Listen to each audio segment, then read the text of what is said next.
Hi! Next day morning 7:00 ஆகுது.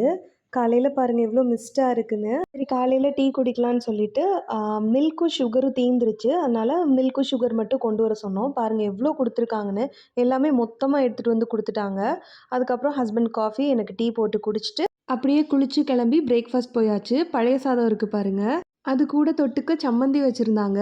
அதையும் கொஞ்சம் எடுத்துட்டு, அப்புறம் இந்த பிரெட் ஐட்டம்ஸ் இது எல்லாமே இருந்துச்சு. அப்புறம் ஜூஸு, ஃப்ரூட்ஸு, ஸ்ப்ரவுட்ஸு எல்லாமே இருந்துச்சு. நாங்க போம்போது 1, 2 தீந்துருச்சு. ஆனா வந்து அவங்க திருப்பியும் கொண்டு வந்து ரீஃபில் பண்ணிட்டாங்க. சாம்பார், இட்லி, அப்புறம் வடை, புட்டு, அப்புறம் கடலைக்கறி, பூரி எல்லாமே இருந்துச்சு. யூசுவலா பஃபேல வந்து நார்த் இந்தியன் ஃபுட் இருக்கும், தமிழ்நாடு ஃபுட் இருக்கும், கேரளா ஃபுட் இருக்கும். ஏன்னா எல்லா பீப்பிளும் வரனால எல்லாமே வச்சிருப்பாங்க. அது எப்படிதான் தெரியல. இந்த உப்மா மட்டும் ஹோட்டல்ஸ்ல வைக்கிறது மட்டும் சூப்பரா இருக்கும். அதுவும் இல்லாம இந்த பனானா வந்து ஸ்டீம் பண்ணி வச்சிருப்பாங்க. எனக்கு அது ரொம்ப பிடிக்கும். அதனால நான் எங்க போனாலும் அந்த இது நான் எடுத்துருவேன். அப்புறம் டீ, காஃபி எல்லாமே இருந்துச்சு. கார்ன்ஃப்ளேக்ஸு, சாக்கோஸ் எல்லாமே இருந்துச்சு.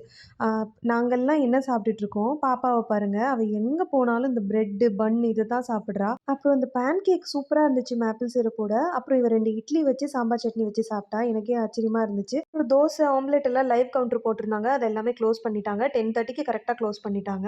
அதுக்கப்புறம் அப்படியே சுத்தி பார்த்துட்டு இருந்தோம். திரும்பி ஜிம் தாண்டி பார்த்தா ஸ்பா.